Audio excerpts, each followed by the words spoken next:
मोखाडा येथे प्रेषित मोहम्मद पैगंबर यांच्या जयंतीनिमित्त मोखाड्यात जश्न ईद मिलाद कमिटी व आयझोन ऑप्टिकल्स नाशिक तसेच Saibaba heart institute and multispeciality hospital Nashik यांच्या संयुक्त वतीने मोखाडा येथे मोफत डोळे तपासणी शिबिर, ईसीजी तसेच शुगर व जनरल बॉडी चेकअप शिबिराचे आयोजन करण्यात आले होते। यावेळी नाशिक येथील तज्ज्ञ वैद्यकीय अधिकारी डॉक्टर सोनाली महाले, डॉक्टर इम्रान शेख व डॉक्टर तुषार सोनवणे आदी उपस्थित होते। शिबिर दरम्यान 100हून अधिक सर्वधर्मीय नागरिकांनी त्याचा लाभ घेतला आहे। यावेळी कमिटीचे अध्यक्ष, कार्याध्यक्ष, सर्व कमिटी पदाधिकारी यांचे मोलाचे सहकार्य लाभले। राजू युसुफ शेख आदी प्रमुख उपस्थित होते।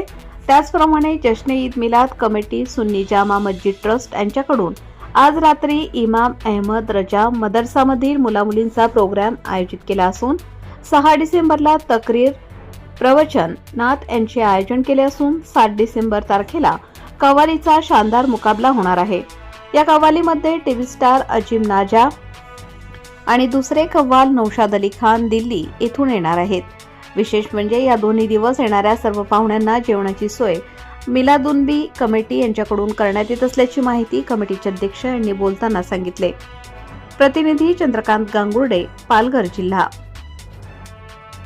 ताज्या व महत्त्वाच्या बातम्या बघण्यासाठी प्ले स्टोअरवर जा, प्रबलभूमी ॲप डाउनलोड करा व या धावपळीच्या जीवनात अपडेट रहा।